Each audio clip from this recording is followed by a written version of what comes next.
الحمد للہ وحدہ والصلاة والسلام علی من لا نبی بعدہ اما بعد فاعوذ باللہ من الشیطان الرجیم بسم اللہ الرحمن الرحیم ومن آیاتہ ان خلق لکم من انفسکم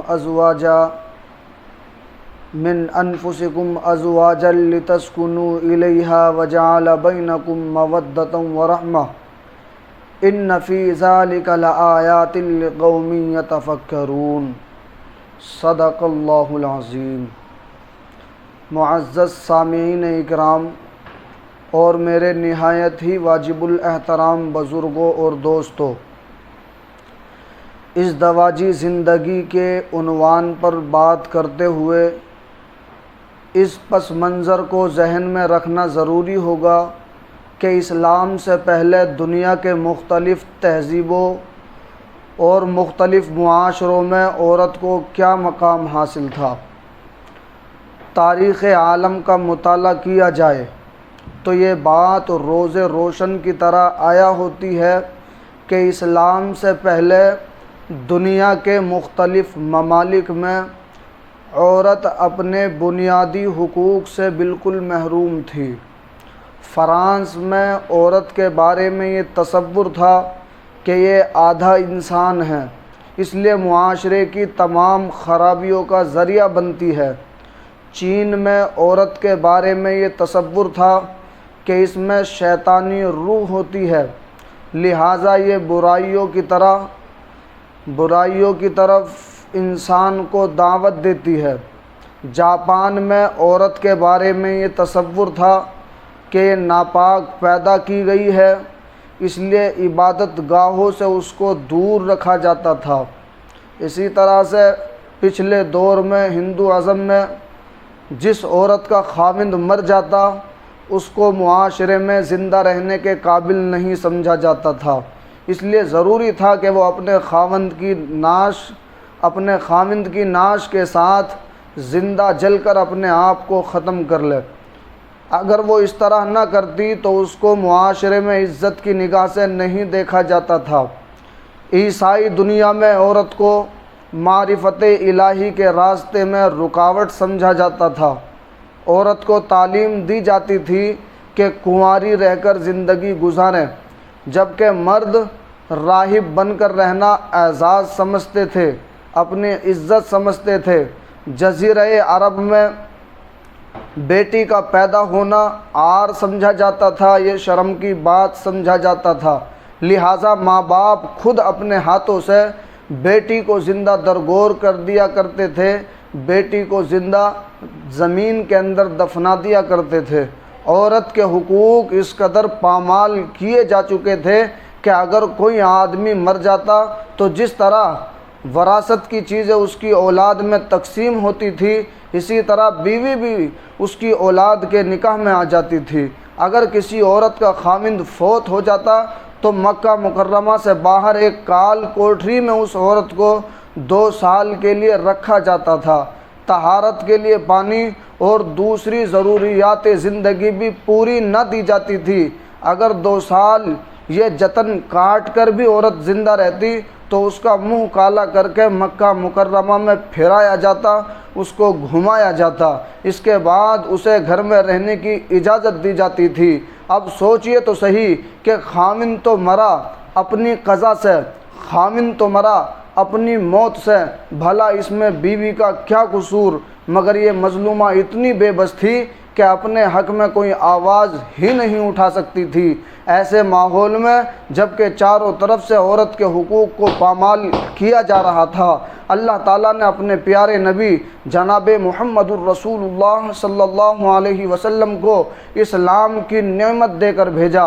آپ صلی اللہ علیہ وسلم دنیا میں تشریف لائے، آپ صلی اللہ علیہ وسلم نے آ کر عورت کے مقام کو نکھارا، بتلایا کہ اے لوگو، اگر یہ بیٹی ہے تو تمہاری عزت ہے، اگر بہن ہے تو تمہارا ناموس ہے، اگر بیوی ہے تو زندگی کی ساتھی ہے، اگر ماں ہے تو اس کے قدموں میں تمہاری جنت ہے۔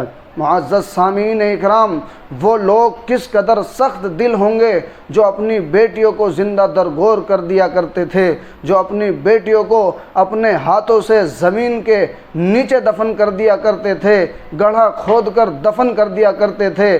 دفن ہونے والی معصوم بچیوں کی چیخ و پکار ان کے کانوں میں پڑتی ہوگی، مگر ان کا ضمیر ان کو نہیں جھنجھوڑتا ہوگا۔ ایسے حالات میں نبی اکرم صلی اللہ علیہ وسلم نے اپنی 2 انگلیوں کا اشارہ کر کے فرمایا، جس آدمی کے گھر میں 2 بیٹیاں ہوں وہ ان کی اچھی پرورش کرے، حتیٰ کہ ان کا نکاح کر دے، تو وہ آدمی جنت میں میرے ساتھ ایسے ہوگا جیسے ہاتھ کی 2 انگلیاں ایک دوسرے کے ساتھ ہوتی ہے۔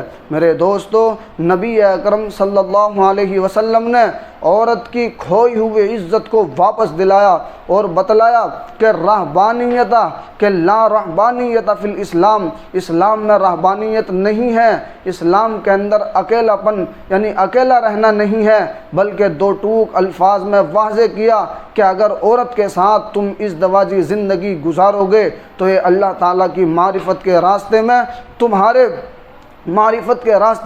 تمہاری ممدود و معاون بنے گی۔ اسلام نے واضح کیا کہ راہب بن کر جنگلوں اور غاروں میں جانے کی کوئی ضرورت نہیں ہے۔ اللہ تعالیٰ کی طرف جو راستہ جاتا ہے وہ جنگلوں اور غاروں سے ہو کر نہیں جاتا، ان گلیوں اور کوچوں اور بازاروں سے ہو کر جاتا ہے۔ یعنی اسی معاشرے میں رہو گے، جو حقوق تم پر عائد ہوتے ہیں انہیں پورا کرو گے تو تمہیں اللہ تعالیٰ کی معرفت نصیب ہوگی۔ گویا اسلام نے رہبانیت کی بجائے معاشرتی زندگی کا سبق دیا۔ نبی علیہ الصلاۃ والسلام نے فرمایا، النکاح من سنتی، نکاح میری سنت ہے۔ پھر آپ نے فرمایا، فمن رغب عن سنتی فلیس منی، جو میری سنت سے اعراض کرے وہ میری امت میں سے نہیں ہے۔ بھلا نکاح کی اہمیت واضح کرنے کے لیے اس سے زیادہ اور کیا زور دیا جا سکتا ہے کہ آپ صلی اللہ علیہ وسلم فرما رہے ہیں، فمن رغب عن سنتی فلیس منی، جو میری سنت سے اعراض کرے وہ میری امت سے نہیں ہے۔ میرے دوستو، ترمذی شریف کی روایت ہے کہ 4 چیزیں سنن المرسلین یعنی تمام انبیاء اکرام علیہم الصلاۃ والتسلیم کی سنت ہے، یعنی 4 چیزیں ایسی ہیں جو بڑی سنتوں میں جن کا شمار ہے۔ سب سے پہلی چیز ہے حیا، یعنی حیا داری۔ تمام انبیاء اکرام علیہم الصلاۃ والسلام با حیا ہوا کرتے تھے۔ میرے دوستو، دوسری چیز ہے وہ تعطر، یعنی تمام انبیاء اکرام علیہم الصلاۃ والتسلیم خوشبو کا استعمال کیا کرتے تھے۔ تیسری چیز ہے وہ سواکی، یعنی تمام انبیاء اکرام علیہم الصلاۃ والتسلیم مسواک کیا کرتے تھے۔ اور چوتھی چیز جو ترمذی شریف کی حدیث میں آئی ہے وہ فرمایا، والنکاح، یعنی تمام انبیاء اکرام علیہم الصلاۃ والتسلیم ازدواجی زندگی بسر کیا کرتے تھے۔ قرآن مجید میں ارشاد باری تعالیٰ ہے، وَلَقَدْ أَرْسَلْنَا رُسُلًا مِّن قَبْلِكَ وَجَعَلْنَا لَهُمْ أَزْوَاجًا وَذُرِّيَّةً۔ اے میرے محبوب صلی اللہ علیہ وسلم، ہم نے آپ صلی اللہ علیہ وسلم سے پہلے کتنے ہی انبیاء کو بھیجا، یعنی ہم نے آپ سے پہلے بہت سے انبیاء کو بھیجا اور ہم نے ان کے لیے بیویاں اور اولادیں بنائیں۔ یہ بات اظہر من الشمس ہے کہ سب انبیاء اکرام علیہم الصلاۃ والتسلیم دین کی دعوت کا مقدس فریضہ ادا کرنے کے لیے مبعوث ہوئے۔ وہ مخلوق کو اللہ سے ملایا کرتے تھے، مگر اولاد اور بیوی ان کے راستے میں رکاوٹ نہیں بنا کرتی تھی۔ گویا اس بات کو پختہ کر گئے، میرے دوستو، اس بات کو پختہ کر دیا گیا کہ ازدواجی زندگی سے فرار تو در حقیقت معاشرتی حقوق کی ادائیگی سے فرار ہے۔ حدیث پاک میں ہے، النکاح نصف الایمان، یعنی نکاح آدھا ایمان ہے۔ ایک کنوارا آدمی خواہ کتنا ہی نیک کیوں نہ ہو جائے، وہ ایمان کے کامل رتبے کو نہیں پہنچ سکتا جب تک وہ ازدواجی زندگی میں داخل ہو کر حقوق و فرائض کو ادا نہ کرے، تب تک اس کا ایمان مکمل نہیں ہوتا۔ اس لیے جس لڑکے کی شادی نہ ہو اور وہ جوان العمر ہو، حدیث میں اس کو مسکین کہا گیا ہے، اور اسی طرح سے جس لڑکی کی شادی نہ ہو اور وہ جوان العمر ہو، حدیث پاک میں اس کو مسکینہ کہا گیا ہے۔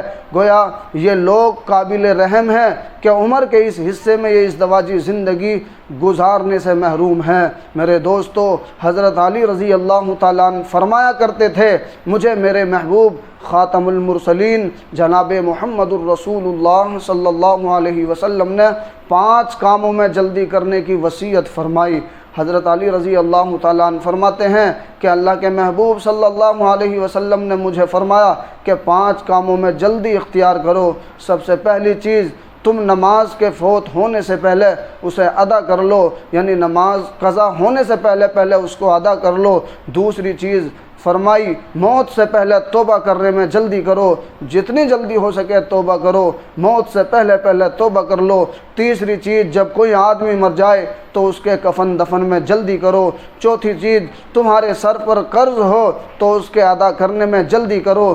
پانچویں چیز، جب بیٹی یا بیٹے کے لیے کوئی مناسب رشتہ مل جائے تو اس کے نکاح کرنے میں جلدی کرو۔ یہ ایک مسئلہ ہے میرے دوستو، جس کسی کو اچھا جیون ساتھی مل جائے تو وہ یقیناً خوش قسمت انسان ہے۔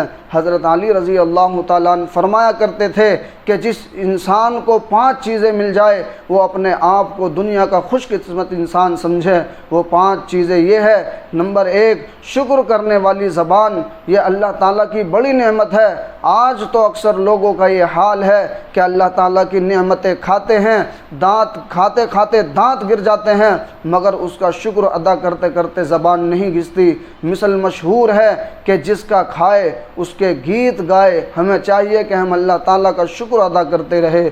نمبر 2، ذکر کرنے والا دل، یعنی جس دل میں اللہ تعالیٰ کی یاد رہتی ہو وہ نعمت عظمیٰ ہے، یہ بہت بڑی نعمت ہے۔ اسی طرح سے نمبر 3، مشقت اٹھانے والا بدن۔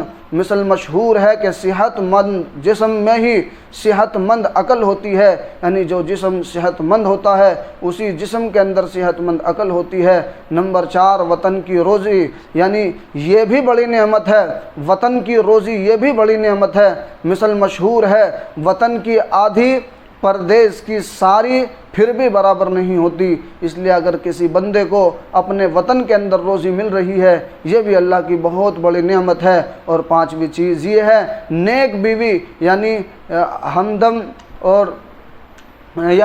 ہمدم اور ہمساز نیک ہو، یعنی نیک بیوی ایسی ہو تو میرے دوستو زندگی کا لطف دوبالا ہو جاتا ہے۔ جس شخص کو یہ 5 نعمتیں نصیب ہو وہ یوں سمجھے مجھے اللہ تبارک و تعالیٰ نے دنیا کی تمام نعمتیں عطا کر دی۔ یہ 100% پکی بات ہے کہ جہاں نکاح نہیں ہوگا وہاں زنا ہوگا۔ اس لیے شریعت نے نکاح کی اہمیت کو واضح کیا۔ آج جس معاشرے میں نکاح سے فراری اختیار کرتے ہیں، یعنی نکاح کرنے سے اوائڈ کرتے ہیں، آپ دیکھیں وہاں جنسی تسکین کے لیے فحاشی کے اڈے کھلے ہوتے ہیں۔ شرع شریف نے اس بات کو ناپسند کیا کہ انسان گناہوں بھری زندگی گزارے، اس لیے کہا گیا کہ تم نکاح کرو تاکہ تمہیں اپنے آپ کو پاک باز رکھنا آسان ہو جائے۔ اگر نکاح کا حکم نہ دیا جاتا تو مرد عورت کو فقط ایک کھلونا سمجھ لیتا، یعنی مرد عورت کو ایک فقط کھلونا سمجھ لیتے۔ میرے دوستو، عورت اپنے لیے کوئی مقام نہ رکھتی، اس کی ذمہ داری اٹھانے والا کوئی نہ ہوتا۔ شریعت نے کہا اگر تم چاہتے ہو کہ اکٹھے رہو تو تمہیں اس کی ذمہ داریوں کا بوجھ بھی اٹھانا پڑے گا۔ نکاح ایک معاہدہ ہے میرے دوستو، یہ نکاح جو ہے یہ ایک معاہدہ ہے جو میاں اور بیوی میں طے پاتا ہے۔ اس معاہدے میں اگر کوئی عورت اپنی طرف سے شرائط رکھنا چاہے تو شرع شریف میں یعنی شریعت نے اس کی گنجائش دی ہے۔ مثال کے طور پر وہ کہے کہ مجھے اچھے مکان کی ضرورت ہے، مجھے مہینے کے اتنے خرچ کی ضرورت ہے، وہ کہے کہ میں نکاح تب کروں گی اگر طلاق کا حق مجھے دیا جائے۔ شریعت نے اس کی اجازت دی ہے کہ وہ نکاح سے پہلے اپنے شرائط منوا سکتی ہے، لیکن جب نکاح ہو گیا اور طلاق کا حق مرد کے پاس ہے یا مرد اپنی مرضی سے خرچہ دیتا ہے تو اللہ کی بندی اب رونے کا کیا فائدہ۔ میرے دوستو، شریعت نے نکاح کو ایک معاہدہ کہا جبکہ ہمیں اس کی اہمیت کا پتہ ہی نہیں ہوتا۔ آج کل لڑکی والے اپنی سادگی میں مارے جاتے ہیں۔ حق مہر لکھوانے کا وقت آیا تو کسی نے کہا 5000 روپے کی، کسی نے کہا 500 روپے کافی ہے، او خدا کے بندو 500 کافی نہیں، کیونکہ یہ ایک بچی کی زندگی کا معاملہ ہے، اسے عیب نہ سمجھو۔ اگر تم سمجھتے ہو کہ کوئی بات نکاح سے پہلے طے کر لینا بہتر ہے تو شریعت نے تمہیں اس کی اجازت دی ہے۔ لڑکے والوں کی یہی چاہت ہوتی ہے، لڑکے والوں کی تو ہمیشہ یہی چاہت ہوتی ہے کہ لڑکی والے حق مہر نہ ہی لکھوائے تو بہتر ہے۔ کیوں؟ ذمہ داری جو ہوتی ہے، سنیے اور دل کے کانوں سے سنیے کہ حق مہر کے معاملے میں 3 سنتیں ہیں۔ آدمی کو اپنی حیثیت کے مطابق ان تینوں میں سے کسی ایک سنت پر عمل کر لینا چاہیے۔ میرے دوستو، نمبر 1 مہر فاطمی یعنی سید فاطمہ الزہرا رضی اللہ عنہا کا حق مہر، یا پھر سیدہ عائشہ رضی اللہ عنہا کا جو حق مہر نبی اکرم صلی اللہ علیہ وسلم نے ادا فرمایا، اس کو باندھ لیا جائے تو یہ بھی سنت ہے۔ نمبر 2 مہر مثل یعنی لڑکی کے قریبی رشتہ داروں میں عام طور پر لڑکیوں کا جو مہر رکھا جاتا ہے اس کو کہا جاتا ہے مہر مثل، ان کے برابر اس کا مہر باندھنا یہ بھی سنت ہے۔ اسی طرح نمبر 3 لڑکی کی دانش مندی، نیکی اور شرافت کو سامنے رکھتے ہوئے اس کے نکاح کا مہر باندھنا یہ بھی سنت ہے۔ شریعت نے 3 آپشن دیے ہیں، ان میں سے کسی ایک کو پسند کر لے، اسے میرے دوستو جو بندہ ان پر عمل کرے گا اس کو سنت کا ثواب ملے گا۔ نکاح کے وقت حق مہر مقرر کرتے ہوئے کہتے ہیں کہ مہر معجل ہوگا یا مہر مؤجل ہوگا، یعنی عین کے ساتھ کہتے ہیں یا حمزہ کے ساتھ کہتے ہیں۔ عجلت کا لفظ آپ نے پڑھا ہوگا، عجلت کا مطلب ہے جلدی، تو معجل کا مطلب ہے جلدی ادا کرنا۔ گویا میاں بیوی کے اکٹھا ہونے سے پہلے مہر معجل ادا کرنا ضروری ہے، خامد نہیں ادا کرے گا تو گناہ گار ہوگا۔ مہر کی دوسری قسم مؤجل ہے حمزہ کے ساتھ، اس کا مطلب ہے عند الطلب، یعنی جب بیوی اس کو طلب کرے تو وہ خامد سے لے سکتی ہے۔ خامند کو زیب نہیں دیتا، یعنی خامند کے لیے یہ مناسب نہیں ہے کہ حق مہر معاف کروانے کے لیے بیوی پر دباؤ ڈالے۔ ہاں اگر کوئی بیوی حق مہر کی رقم واپس لوٹا دے تو قرآن کریم کی روح سے اس رقم میں برکت ہوتی ہے، یعنی ایسی رقم کے اندر برکت ہوتی ہے جو بیوی حق مہر کو واپس لوٹا دے اپنی مرضی سے، کیونکہ قرآن کریم کے اندر فرمایا گیا فَإِن تِبْنَ لَكُمْ عَنْ شَيْءٍ مِّنْهُ نَفْسًا فَكُلُوهُ هَنِيئًا مَرِيئًا۔ میرے دوستو، حضرت علی رضی اللہ تعالیٰ عنہ ایسی رقم سے شہد خریدتے اور پانی میں ملا کر مریضوں کو پلاتے تھے۔ شریعت نے نکاح کی تشہیر کا حکم دیا ہے، شریعت نے نکاح کی تشہیر کا حکم دیا ہے، اور حدیث کے اندر ہے افشوا النکاح بینکم، نکاح کی تشہیر کرو۔ سنت یہ ہے کہ جمعہ کے دن ہو، یعنی جس دن نکاح کیا جائے تو سنت اور بہتر یہ ہے، افضل اور مستحب یہ ہے کہ جمعہ کا دن ہو، جمعہ کے مجمع میں نکاح کرے یا کوئی اور بڑا مجمع ہو اس وقت نکاح کرے۔ دوستوں اور رشتہ داروں کو بلائیں تاکہ سب کے علم میں آ جائے کہ آج کے بعد یہ لڑکا اور لڑکی اپنے نئے گھر کی بنیاد رکھ رہے ہیں۔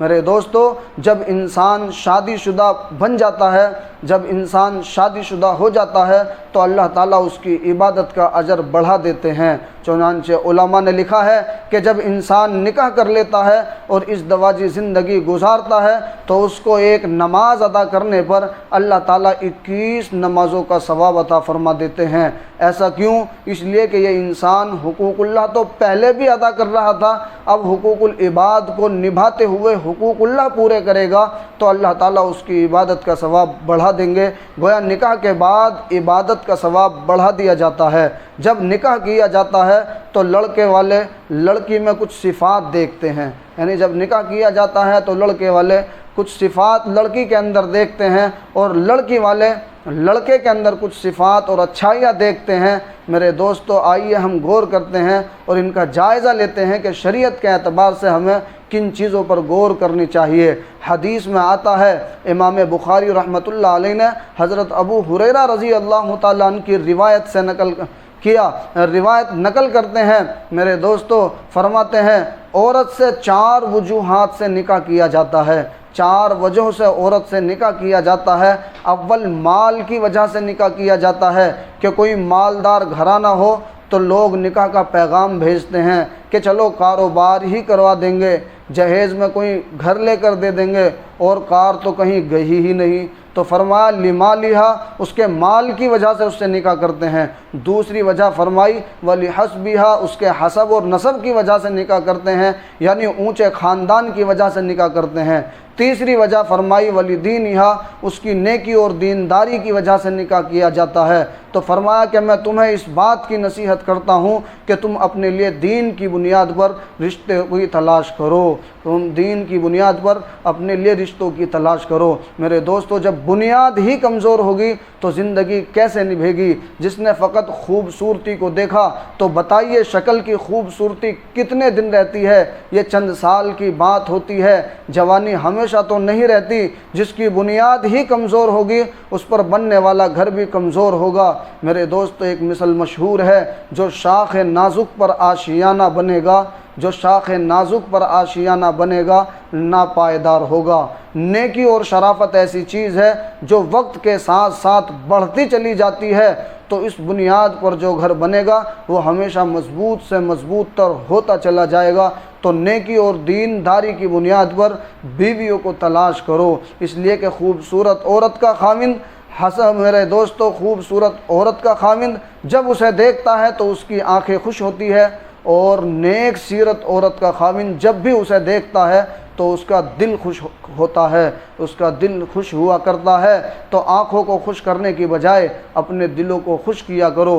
صحیح مسلم کی حدیث، صحیح مسلم شریف کی ایک حدیث ہے، امام مسلم رحمۃ اللہ علیہ نے اپنی کتاب کے اندر اس حدیث کو لائے ہیں۔ فرماتے ہیں کہ اللہ کے محبوب صلی اللہ علیہ وسلم نے ارشاد فرمایا، دنیا ایک متاع ہے، یعنی دنیا ایک سامان ہے، اور اس دنیا کی سب سے قیمتی متاع نیک بیوی ہے۔ گویا اللہ تعالیٰ جسے نیک بیوی عطا کرے وہ سمجھے کہ مجھے دنیا کی بہت بڑی نعمت مل گئی۔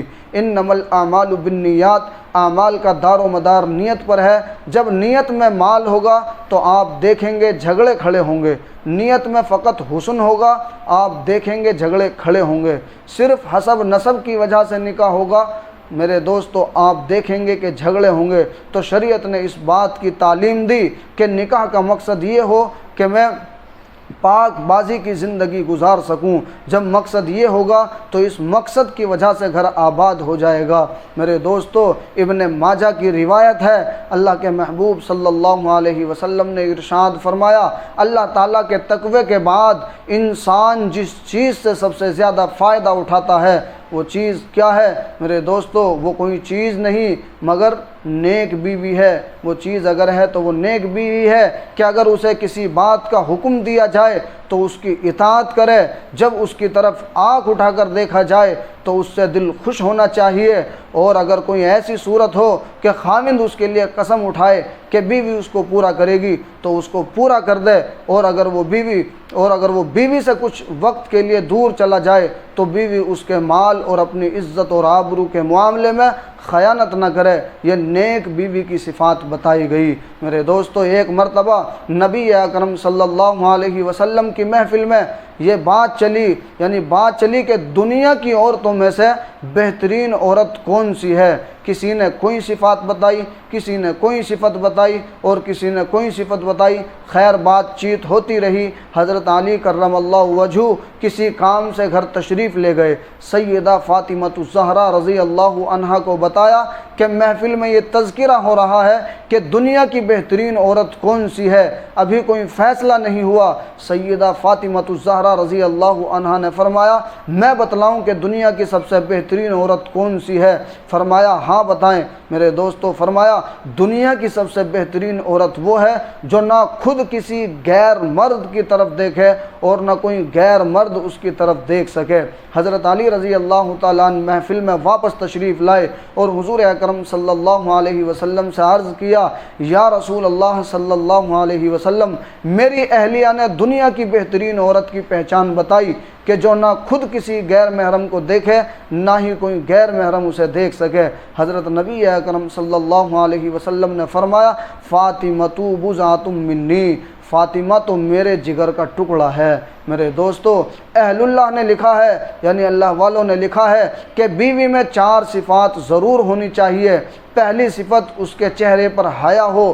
یہ بات بنیادی حیثیت رکھتی ہے کہ جس عورت کے چہرے پر حیا ہوگی اس کا دل بھی حیا سے لبریز ہوگا۔ مثل مشہور ہے چہرہ انسان کے دل کا آئینہ ہوتا ہے۔ میرے دوستو، یہ انگلش کی بھی ایک مثل ہے، face in the index of mind, یعنی انسان کے دل کا آئینہ اس کا چہرہ مثل مشہور ہے کہ چہرہ ہے انسان کے دل کا آئینہ ہوتا ہے۔ حضرت ابو بکر صدیق رضی اللہ تعالیٰ عنہ کا قول ہے کہ مردوں میں بھی حیا بہتر ہے، یعنی مردوں کے اندر بھی حیا بہتر ہے، مگر عورت میں بہترین ہے، یعنی عورت کے اندر زیادہ ہونی چاہیے۔ میرے دوستو، دوسری صفت فرمائی جس کی زبان میں شیرینی ہو، جس کی زبان کے اندر مٹھاس ہو، یعنی جو بولے تو کانوں میں رس گھلے، یہ نہ ہو کہ ہر وقت خاوند کو جلی کٹی سناتی رہے یا بچوں کو بات بات پر جھگڑتی رہے، مارتی اور پیٹتی رہے۔ اور تیسری صفت یہ کہ اس کے دل میں نیکی ہو۔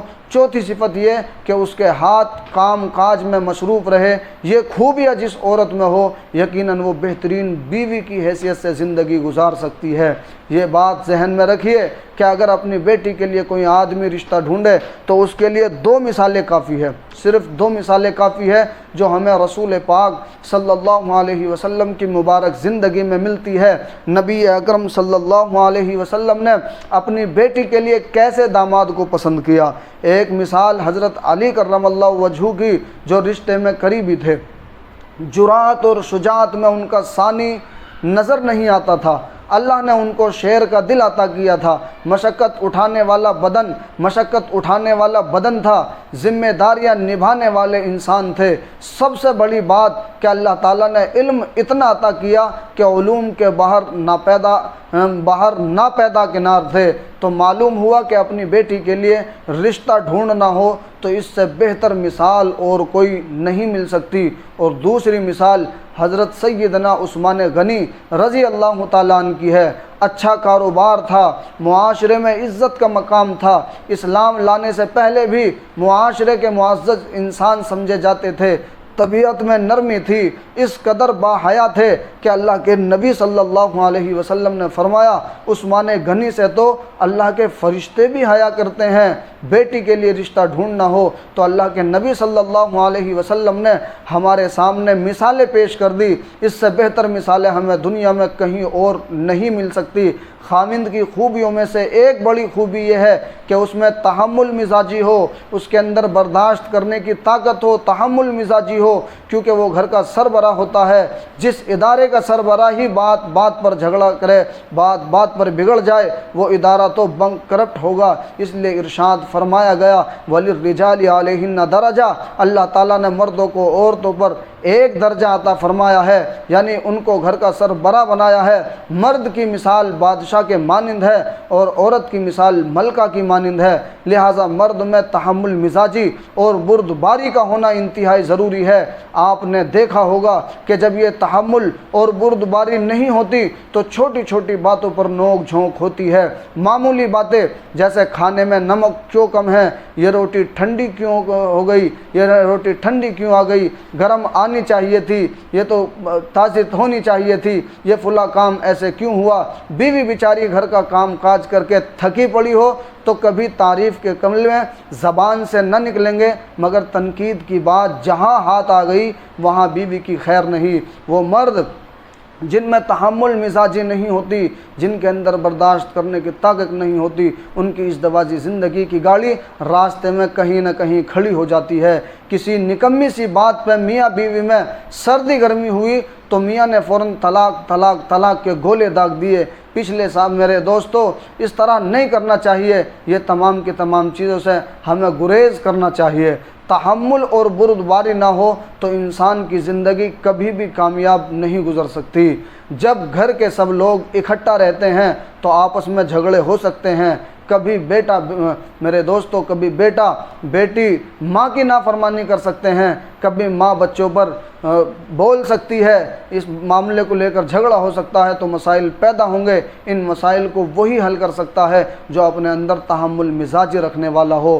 مرد کی دوسری بڑی صفت یہ ہے کہ اسے گھر کی ذمہ داریوں کو نبھانے میں نکھٹو اور کام چور ہونا نہیں چاہیے۔ میرے دوستو دیکھیے ہمارے لیے اس سے بڑھ کر اور مثال کیا ہو سکتی ہے کہ رسول اکرم صلی اللہ علیہ وسلم وقت کے نبی ہیں اور گھر کے کام کاج کرتے ہیں۔ حضرت موسیٰ علیہ السلام وقت کے نبی ہے، سفر میں بیوی درد ذہ کا شکار ہوئی تو فرمایا بیٹھو میں ابھی جاتا ہوں آگ ڈھونڈنے کے لیے۔ قال لأہلہم کثوا انی آنست نارا، میں تمہارے لیے کہیں نہ کہیں سے آگ ڈھونڈ لاؤں تاکہ تمہیں آرام مل جائے۔ اب دیکھیے کہ وقت کے نبی ہیں اور بیوی کی آسانی کے لیے آگ کے انگارے ڈھونڈتے پھرتے ہیں۔ یہ کتنی بڑی عبادت بنائی گئی جس میں اللہ تعالیٰ کے نبی علیہ السلام مصروف ہے، اس لیے گھر کا کوئی کام مرد کو کرنا پڑ جائے تو میرے دوستو فراری اختیار نہیں کرنی چاہیے۔ جس طرح چھوٹے چھوٹے پتھر مل کر پہاڑ بن جاتے ہیں، اسی طرح چھوٹے چھوٹے مسائل اکٹھا ہو کر اختلافات کے پہاڑ بن جاتے ہیں، دو دلوں کے درمیان دیوار کھڑی ہو جاتی ہے، نتیجہ گھر کی تباہی کی صورت میں سامنے آتا ہے۔ بعض مرتبہ تو 35 سال کی ازدواجی زندگی طلاق کی بھینٹ چڑھ جاتی ہے۔ اگر مرد چاہتے ہیں میرے دوستو، اگر مرد چاہتے ہیں کہ بیوی ہماری خدمت گزار بن کر رہے تو مرد کو بھی بیوی کی ضروریات پوری کرنا ہوگی۔ یہ میرے دوستو مساوات تب ہی متوازن رہ سکتی ہے کہ مرد اپنی ذمہ داریوں کو نبھائے اور عورت اپنی ذمہ داریوں کو نبھائے۔ شریعت نے دونوں کے درمیان ایک میزان قرار دے دیا۔ میاں کی ذمہ داری ہے یعنی شوہر کی ذمہ داری ہے کہ وہ عورت کے حقوق ادا کرے اور عورت کی ذمہ داری ہے کہ وہ مرد کے حقوق ادا کرے۔ اس طرح دونوں پرسکون زندگی گزار سکیں گے۔ یہی ازدواجی زندگی کا مقصد ہے۔ اللہ تعالیٰ کا ارشاد ہے وَمِنْ آیَاتِهِ، اور اس کی نشانیوں میں سے ہے کہ ان خلق لکم من انفسکم ازواجا، کہ اس نے تمہارے لیے بیویاں بنا دی، لتسکنوا الیہا، تاکہ تم ان سے سکون حاصل کرو، وجعل بینکم مودۃ ورحمہ، اور تمہارے درمیان مودت اور رحمت پیدا کر دی۔ ان فی ذلک لآیات لقوم یتفکرون، سوچنے والوں کے لیے اس میں بڑی نشانیاں ہیں۔ اب قرآن مجید سے یہ ثابت ہوا کہ اس ازدواجی زندگی کا اصل مقصد اور اصل مقصود جو ہے وہ پیار و محبت سے رہنا اور پرسکون زندگی گزارنا ہے۔ سوچئے جب ہم خود ہی سکون کے پر کھچے اڑانے والے بن جائیں گے تو پھر ازدواجی زندگی کیسے کامیاب ہوگی؟ اچھی اور کامیاب زندگی وہی ہے جس میں خاوند کو بھی سکون ہو اور بیوی کو بھی سکون ہو۔ اگر دونوں میں سے کسی ایک کو بھی سکون نصیب نہ ہو تو اس کا مطلب یہ ہے کہ کامیاب زندگی نہیں۔ اور آج تو اللہ کی شان، یہ دیکھیے آج کل ایسا معاملہ بن گیا کہ شاید ہی کوئی خاوند ایسا ہو جو دن میں ایک بار بیوی کی قسمت کو نہ روئے، اور شاید ہی کوئی بیوی ایسی ہو جو دن میں ایک بار اپنے خاوند کو نہ کوسے۔ یہ سب ہماری بے علمی اور بے عملی کا نتیجہ ہے۔ ہم مقصد اصلی کو بھول گئے۔ ہم چھوٹی چھوٹی باتوں پر آپس میں جھگڑے کرنے بیٹھ جاتے ہیں، چھوٹی چھوٹی باتوں کو انا اور ناک کا مسئلہ بنا لیا کرتے ہیں۔ یہ غلط ہے، ہمیں ہوش کے ناخن لینے کی ضرورت ہے۔ میرے دوستو قرآن پاک نے میاں بیوی کے بارے میں جو تصور اور کنسپٹ دیا ہے آج تک کوئی دوسرا معاشرہ پیش نہیں کر سکا۔ قرآن پاک نے میاں بیوی کے بارے میں کہا ہن لباس لکم وانتم لباس لہن، وہ تمہارا لباس ہے اور تم ان کا لباس ہو۔ لباس سے تشبیہ دینے میں دو حکمتیں ہیں، ایک یہ کہ لباس سے انسان کو زینت ملتی ہے، لباس سے اس کے عیب چھپتے ہیں، اور دوسری بات یہ ہے کہ انسان کے جسم کے سب سے زیادہ قریب اس کا لباس ہوتا ہے۔ تو بیوی کو خاوند کے لیے لباس کہا اور خاوند کو بیوی کے لیے لباس کہا کہ اب تم دونوں ایک دوسرے کے اتنے قریب ہو جتنا قریب لباس ہوا کرتا ہے۔ اب بتائیے قرب کا اس سے بہتر تصور کوئی دوسرا پیش کر سکتا ہے؟ روایت ہے کہ اللہ تعالیٰ نے اماں حوا کو حضرت آدم علیہ السلام کی پسلی سے پیدا کیا۔ کیوں؟ سر سے اس لیے پیدا نہ کیا کہ سر پر نہ بٹھا لے، اور پاؤں سے اس لیے پیدا نہ کیا کہ پاؤں کی جوتی نہ بنا لیں، پسلی سے اس لیے پیدا کیا کہ زندگی کا ساتھی سمجھتے ہوئے اپنے دل کے قریب رکھے۔ قرآن پاک نے یہی نہیں کہا کہ تم زندگی گزارو، بلکہ فرمایا وَعَاشِرُوهُنَّ بِالْمَعْرُوفِ، تم نے ان بیویوں کے ساتھ اچھے انداز میں زندگی گزارنی ہے۔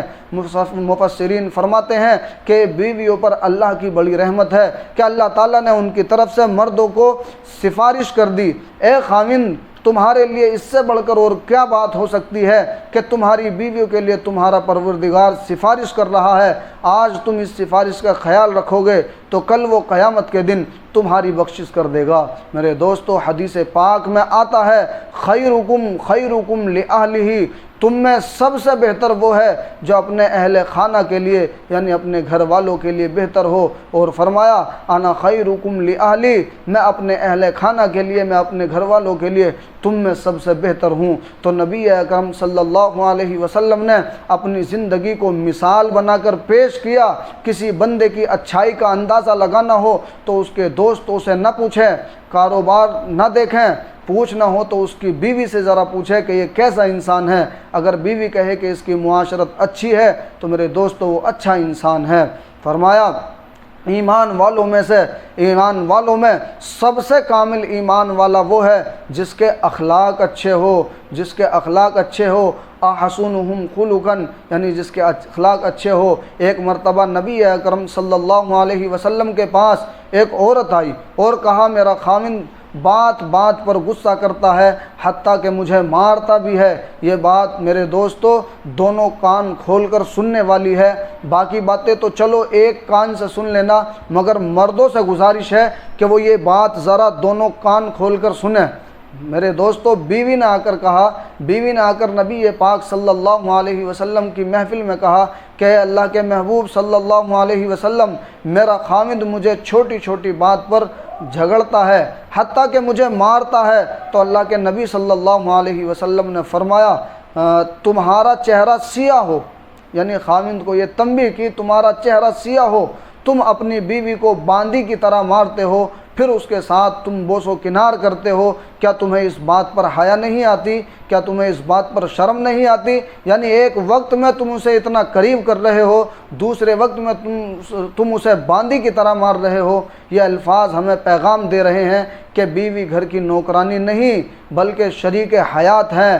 ہاں، اگر وہ کوئی کبیرہ گناہ کر بیٹھے اور سمجھانے سے بھی نہ سمجھے تو اب شریعت نے محدود مارنے کی اجازت دی ہے، یعنی ایک حدود میں رہتے ہوئے مارنے کی اجازت دی ہے تاکہ اسے نصیحت ہو سکے۔ مثل مشہور ہے لاتوں کے بھوت باتوں سے نہیں مانتے۔ میرے دوستو، دو باتیں بڑی عام ہیں، ایک یہ کہ عورت کی زبان قابو میں نہیں رہتی، اور دوسری یہ کہ مرد کے ہاتھ قابو میں نہیں رہتے۔ یاد رکھیے میرے دوستو، بد زبان بیوی اپنے شوہر کو قبر تک پہنچانے کے لیے گھوڑے کی ڈاک کا کام کرتی ہے۔ جس کی بیوی بد زبان ہو اس کی ساری زندگی سکون نہیں مل سکتا، اس کو ساری زندگی کبھی بھی سکون نہیں مل سکتا۔ عورت کو کہا گیا کہ وہ اپنی زبان کے اندر نرمی اور مٹھاس پیدا کرے اور اچھے انداز سے بات کرے۔ ویسے یہ پکی بات ہے کہ میٹھی سے میٹھی عورت کیوں نہ ہو، پھر بھی اس کے اندر تھوڑی بہت تلخی ضرور ہوتی ہے، کیونکہ تعلق ہی ایسا ناز و انداز کا ہوتا ہے۔ تاہم عورت کی زبان میں نرمی ہونی چاہیے۔ شریعت نے کہا اپنے خاوند سے نرم انداز میں بات کرے، جہاں کسی غیر مرد سے بات کرنے کا وقت ہو تو سختی سے بات کرے تاکہ اسے دوسری بات پوچھنے کی جرات نہ ہو۔ آج کل کا فیشن کیا ہے میرے دوستو؟ عورتوں کا معاملہ اس کے الٹا ہے، اس کے برعکس ہے۔ خاوند سے بات کرتی ہو میرے دوستو، اگر خاوند سے بات کرنی ہو تو ساری دنیا کی کڑواہٹ سمٹ کر آ جاتی ہے، اور کسی غیر سے بات کرنی ہو تو ساری دنیا کی شیرنی سمٹ آتی ہے۔ بہرحال یہ مسلمہ حقیقت ہے کہ جن رشتوں کو تلوار نہیں کاٹ سکتی ان کو زبان کاٹ کے رکھ دیتی ہے۔ یہ بھی یاد رکھیے کہ عورت کی زبان وہ تلوار ہے جو کبھی زنگ آلود نہیں ہوتی۔ بعض عورتیں تو اتنی بد زبان ہوتی ہے کہ اگر عورتیں نہ ہوتی تو ناقابل برداشت ہوتی۔ میرے دوستو، کئی عورتیں تو بد زبانی اور بدگمانی ہی کی وجہ سے گھر برباد کر لیتی ہے۔ شریعت نے حکم دیا کہ محرم مرد سے بات کرو تو نرمی سے، غیر محرم سے بات کرنی پڑ جائے تو سختی سے کرو۔ میرے دوستو، کچھ دانایان فرنگ میں سے یعنی کچھ حکماء نے، کسی بعض حکماء کا یہ قول ہے کہ اگر عورت سارے دن میں ایک مرتبہ اپنے خاوند سے نرمی سے بات کرے، جس نرمی سے وہ پڑوسی مرد سے بات کرتی ہے، تو گھر آباد رہے۔ اسی طرح مرد اگر پورے دن میں ایک مرتبہ بیوی کو اس محبت کی نگاہ سے دیکھے جس نظر سے وہ اپنے پڑوسی عورت کو دیکھتا ہے، تو بھی گھر آباد رہے۔ یعنی یہ حکیم کا قول ہے۔ میرے دوستو، اللہ تعالیٰ نے قرآن پاک کی ایک پوری صورت جسے سورہ نساء کہتے ہیں، اس میں مرد اور عورت کی ازدواجی زندگی کے احکام بتلائے۔ سلف صالحین کا یہ معمول تھا، یعنی ہمارے بزرگوں اور اکابرین کا یہ معمول تھا کہ وہ اپنی بیٹیوں کو نکاح سے پہلے سورہ نساء اور سورہ نور ترجمے کے ساتھ پڑھا دیا کرتے تھے۔ سورہ نساء اور سورہ نور ترجمے کے ساتھ پڑھا دیا کرتے تھے۔ ہمیں بھی چاہیے جن کے ہاں بیٹی ہو وہ اس کو اگر پورا قرآن پاک ترجمے کے ساتھ نہیں پڑھا سکتے تو کم از کم سورہ نساء اور سورہ نور ترجمے کے ساتھ پڑھا دیا کریں تاکہ لڑکی اچھی ازدواجی زندگی گزار سکے۔ بعض سلف صالحین کا تو عجیب معمول تھا کہ جب بچی پڑھ لکھ جاتی اور ابھی شادی کا کوئی انتظام نہیں ہوتا تھا تو میرے دوستو اس وقت میں پرنٹنگ مشین تو یہ قرآن کریم کو چھاپنے والی پرنٹنگ پریس نہیں ہوا کرتی تھی، تو یہ بیٹی کے ذمہ لگاتے کہ بیٹی اپنے لیے قرآن پاک لکھ لو، تو یہ بچی روزانہ باوضو ہو کر میرے دوستو خوش نویسی سے قرآن پاک لکھتی تھی، اور جب قرآن پاک مکمل ہو جاتا تو سنہری جلد باندھ کر باپ اپنی بیٹی کو جہیز میں دیا کرتا تھا۔ یہ پہلے وقتوں کا جہیز ہوا کرتا تھا، گویا اس کے خاوند کو پیغام مل رہا ہوتا تھا کہ میری بیوی نے گھر میں جو زندگی گزاری ہے اس کا فارغ وقت اس قرآن پاک کو لکھنے میں گزرا ہے۔ نبی اکرم صلی اللہ علیہ وسلم نے حقوق زوجین کا تذکرہ کرتے ہوئے عورتوں کو بتایا کہ اگر شریعت میں کسی اور کو سجدہ کرنے کی اجازت ہوتی تو میں عورت کو حکم دیتا کہ اپنے خاوند کو سجدہ کرے۔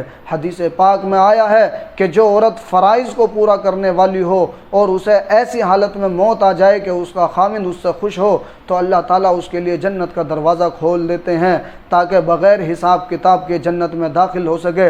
یہ بھی بتا دیا کہ اگر کسی عورت سے اس کا خاوند جائز وجہ سے ناراض ہو اور وہ عورت ضد کر کے خاموش رہے اور خاوند ایسی حالت میں سو جائے تو ساری رات اللہ کے فرشتے اس عورت پر لعنت برساتے رہتے ہیں۔ گویا خاوند کی خوشی میں اللہ کی خوشی کو شامل کر دیا۔ خاوند کی اطاعت اور فرما برداری میں صحابیات کے واقعات بڑے عجیب ہے۔ ایک صحابیہ رضی اللہ عنہ کے یہاں میرے دوستو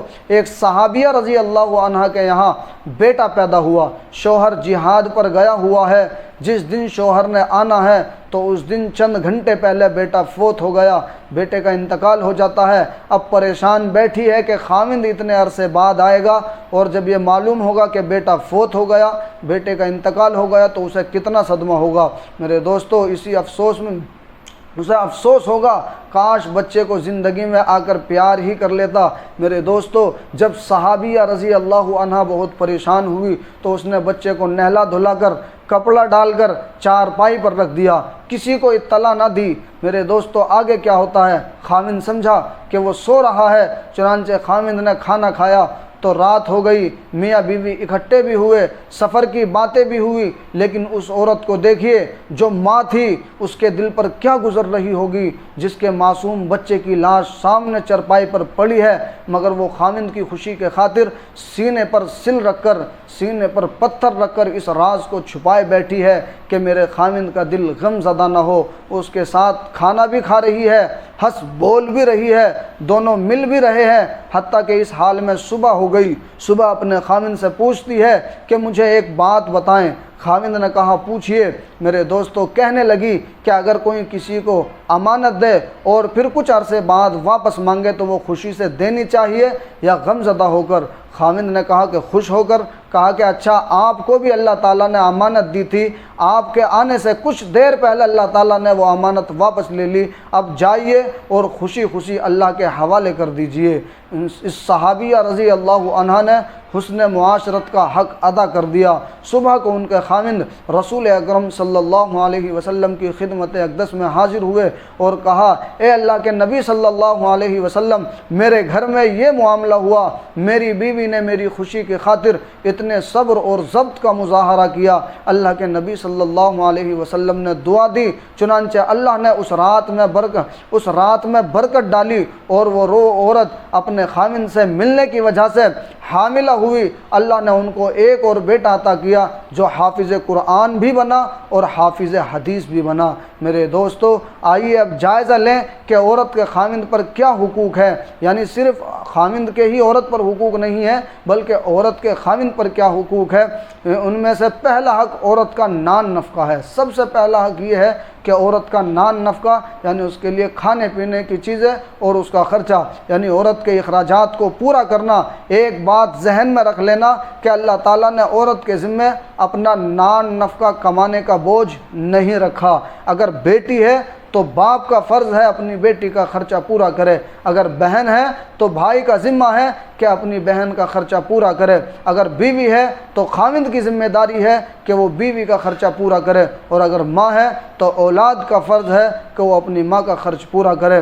بیٹی بننے سے لے کر ماں بننے تک اللہ تعالیٰ نے عورت پر اپنی روزی کمانا کبھی بھی فرض نہیں کیا، تو یہ خاوند کی ذمہ داری ہوتی ہے کہ وہ اپنی بیوی کا خرچہ پورا کرے۔ اس نان نفقے کے متعلق علماء اکرام نے مسئلہ لکھا ہے کہ خاوند کو چاہیے کہ اپنی حیثیت کے مطابق بیوی کا ذاتی خرچہ مقرر کرے۔ ممکن ہے کہ کوئی آدمی 50 روپے دے سکتا ہو، کوئی آدمی 100 روپے دے سکتا ہو، کوئی آدمی صرف 10 روپے دے سکتا ہو۔ مقدار کی بات نہیں ہے، یعنی پیسوں کی کوئی بات نہیں ہے۔ گھر کی سبزی وغیرہ کے لیے خرچہ دینا اور بات ہے۔ شریعت کہتی ہے کہ وہ تمہاری بیوی ہے، اپنے گھر کو چھوڑ کر تمہارا گھر بسانے یہاں آئی ہے، اب تم اس کو اپنی ذاتی ضروریات کے لیے کچھ پیسے دے دو، اور دینے کے بعد تمہیں پوچھنے کی ضرورت نہیں کہ کہاں خرچ کیا۔ اس میں بھی حکمت ہے۔ ہو سکتا ہے کہ عورت محسوس کرے کہ میری بہن غریب ہے، میں اس کو دے دوں، میں اپنے بھائی کی کچھ مدد کر دوں۔ ہو سکتا ہے اسے تب خوشی ہو جب وہ کسی غریب عورت کا دکھ بانٹے، لہٰذا جب ذاتی خرچہ دے دیا تو اب پوچھنے کی ضرورت نہیں، وہ جہاں چاہے خرچ کر سکتی ہے۔ بیوی کے حقوق سے متعلق دوسری بات سنیں۔ فقہاء اکرام نے مسئلہ لکھا ہے کہ جب مرد کسی عورت سے نکاح کرے، اس کی ذمہ داری ہے کہ اس عورت کو سر چھپانے کے لیے اپنی حیثیت کے مطابق جگہ بنا دے۔ مثل مشہور ہے، اپنا گھونسلہ اپنا، کچا ہو یا پکا۔ عورت کو کوئی ایسی جگہ پرووائڈ کر دینا جہاں وہ سر چھپائے، یہ خاوند کی ذمہ داری ہے۔ اگر مجبوری ہو، گھر کے سب افراد اکٹھے رہتے ہوں، تو اسے کوئی ایک کمرہ ہی دے دیا جائے جہاں وہ اپنی ضروریات کا سامان رکھ سکے۔ یہ نہ ہو کہ بیوی کا بھی وہ کمرہ ہے اور اسی میں ماں باپ کا سامان بھی پڑا ہوا ہے، کسی اور کا سامان بھی پڑا ہوا ہے۔ یہ بات ٹھیک ہے کہ ہر بندہ مکان نہیں بنا سکتا، تاہم جو بنا سکتے ہیں وہ بنا کر دیں۔ یہ خاوند کے فرائض میں سے ہے، خاوند کے فرائض میں سے ایک فرض ہے۔ اور تیسری بات، چونکہ خاوند اپنے گھر کے لیے امیر اور سردار ہوتا ہے، لہٰذا اسے چاہیے کہ اپنی رعایا اپنے اہل خانہ کے ساتھ نرمی کا برتاؤ رکھے۔ حدیث کے اندر آتا ہے، ارحموا من فی الارض یرحمکم من فی السماء، تم زمین والوں پر رحم کرو گے، یعنی تم زمین والوں پر نرمی کرو گے، آسمان والا تم پر نرمی فرمائے گا، تم پر رحم فرمائے گا۔ اس لیے فرمایا کہ جو انسان دوسروں کے ساتھ نرمی کرے گا، اللہ تعالیٰ قیامت کے دن اس سے نرمی فرمائیں گے۔ جو دوسروں کو جلد معاف کرنے والا ہوگا، اللہ تعالیٰ قیامت کے دن اس کو جلدی معاف فرما دیں گے۔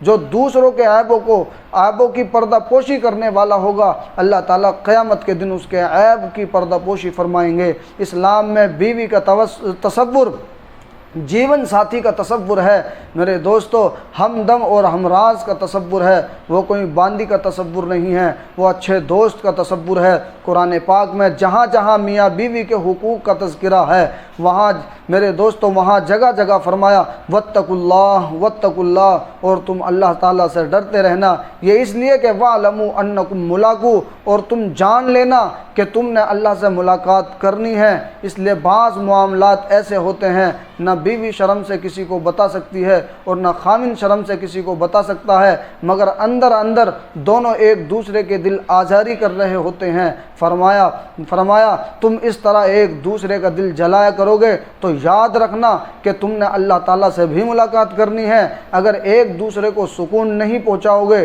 تو قیامت کے دن اس کو کیسے جواب دے سکو گے؟ ایک بہترین اصول یہ ہے کہ اگر کوئی غلطی یا کوتاہی بیوی سے ہو جائے تو وہ معافی مانگ لے، اور اگر خاوند سے ہو جائے تو وہ معذرت کر لے، اپنی غلطی پر معذرت کر لینا عظمت ہوتی ہے۔ مجھے اس موقع پر میرے دوستو یہ بات آپ کو بتانا میں یہ ضروری سمجھتا ہوں کہ اللہ کے محبوب صلی اللہ علیہ وسلم نے فرمایا کہ اگر کوئی بندہ غلطی ہونے کے باوجود غلطی مان لیتا ہے تو میرے دوستو ایسے بندے کے لیے فرمایا گیا ہے کہ اگر وہ بندہ یہ سوچتا ہے کہ میری عزت خاک میں مل جائے گی تو میرے دوستو اللہ کے محبوب صلی اللہ علیہ وسلم فرماتے ہیں کہ اگر بندہ یہ سوچے کہ میری عزت خاک میں مل جائے گی تو وہ آخرت میں مجھ سے عزت مانگ لے۔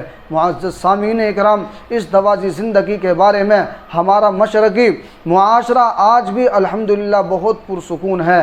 ہمارا تجزیہ ہے کہ 100 میں سے کم از کم 99 لڑکیاں جب اپنے والدین کے گھر سے رخصت ہوتی ہے تو ان کے دلوں میں گھر بسانے کی نیت ہوتی ہے۔ یہ آزاد صرف مشرقی لڑکیوں کو حاصل ہے کہ جب اپنے ماں باپ کے گھر سے چلتی ہے تو دل میں یہ نیت ہوتی ہے کہ میں نے گھر بسانا ہے۔ یہ آگے خاوند کا معاملہ ہے، اچھی طرح ہینڈل کیا تو گھر آباد ہو گیا، مس ہینڈل کیا تو وہ گھر برباد ہو گیا۔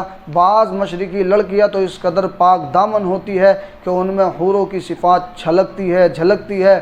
مثلاً عرباً یعنی خاوندوں کی عاشق اور یعنی غیر مردوں کی طرف مائل نہ ہونے والیاں، یہ اسلام کی برکت ہے کہ مشرق میں آج بھی بعض ایسی معصوم جوانیاں ہوتی ہیں جو اپنے گھر سے قدم نکالتی ہیں تو ان کے دلوں میں کسی غیر مرد کا دخل نہیں ہوا کرتا۔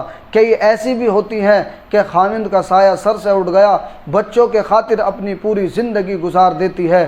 حدیث پاک میں ارشاد ہے کہ اگر کوئی بیوہ عورت یہ سمجھے کہ مجھے اپنے بچوں کی پرورش کے خاطر بیٹھنا ہے یعنی نکاح نہیں کرنا اور خود اس کو پسند کرے تو اللہ تعالیٰ اس کو جہاد کرنے کا ثواب عطا فرماتے ہیں۔ جس عورت کا خاوند فوت ہو جائے میرے دوستو اس کی تو بہار خزاں میں تبدیل ہو جاتی ہے، مگر یہ خزاں کے موسم میں بھی اپنے پروں کے نیچے اپنے چھوٹے چھوٹے معصوم بچوں کو چھپا کر اپنی زندگی گزار رہی ہوتی ہے۔ میرے دوستو اس دوازی زندگی کے بارے میں ایک بات ذہن میں رکھیے کہ جہاں محبت پتلی ہوا کرتی ہے وہاں عیب موٹے نظر آتے ہیں اور چھوٹی چھوٹی باتوں کے پتنگڑ بن جایا کرتے ہیں۔ تو اس لیے شریعت نے حکم دیا کہ تم آپس میں محبت و پیار کی زندگی گزارو۔ میرے دوستو انسان کو تحمل اور بردباری سے گھر کے معاملات نبھانے چاہیے۔ کتنی عجیب بات ہے کہ خاوند اپنی بیوی سے جھگڑتا ہے جو زندگی خاوند کے لیے وقف کر چکی ہوتی ہے، اور بیوی اپنے خاوند سے جھگڑتی ہے جو اس کی زندگی میں اتنا بڑا مقام پا چکا ہوتا ہے۔ میرے دوستو بعض اوقات دینی جہالت کی وجہ سے یا تکبر کی وجہ سے پڑھے لکھے جوڑوں میں بھی محاذ آرائی ہوتی رہتی ہے۔ میاں بیوی ایک دوسرے کے اس قدر خلاف کہ خاوند ہر وقت بیوی کی غلطیاں اور عیب ڈھونڈنے کی کوشش کرتا ہے اور بیوی ہر وقت خاوند کی غلطیاں اور عیب ڈھونڈنے کی کوشش کرتی ہے۔ جسم ایک دوسرے کے کتنے قریب، دل ایک دوسرے سے کتنے دور۔ میرے دوستو ان دونوں کا معاملہ اس شعر کے مصداق ہوتا ہے، زندگی بیت رہی ہے دانش کوئی بے جرم سزا ہو جیسے، یعنی زندگی بیت رہی ہے دانش کوئی بے جرم سزا ہو جیسے۔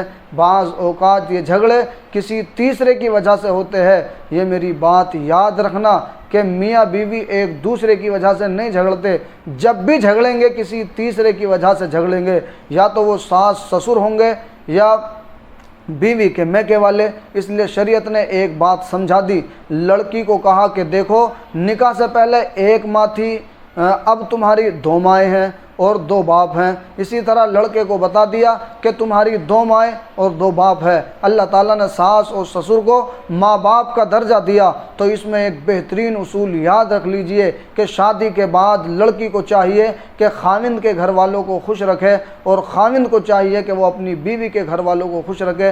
جہاں یہ اصول دونوں میاں بیوی اپنا لیں، وہاں آپ دیکھیں گے کہ کبھی لڑائی نہیں ہوگی۔ کبھی ایک غصے میں آ جائے تو دوسرے کو چاہیے کہ تحمل مزاجی سے کام لے۔ بیک وقت دونوں کا غصے میں آ جانا معاملے کو بے حد خراب کرتا ہے۔ حدیث پاک میں آیا ہے کہ اگر کوئی عورت خاوند کے غصے پر صبر کرے تو اللہ تعالیٰ اسے صبر حضرت ایوب علیہ السلام کا اجر عطا فرمائیں گے۔ اسی طرح کوئی مرد اپنی بیوی کے غصے پر صبر کرے گا تو اللہ تعالیٰ اسے بھی صبر سیدنا حضرت ایوب علیہ السلام کا درجہ عطا فرمائیں گے۔ تو جب اتنا صبر کا اتنا اجر و ثواب ملتا ہے تو میرے دوستو اس موقع پر ذرا خاموش ہو جایا کریں۔ یعنی اگر آپس میں ایک دوسرے کی کسی بات پر لڑائی ہو رہی ہے، دونوں میں غصہ بھرپور ہے، تو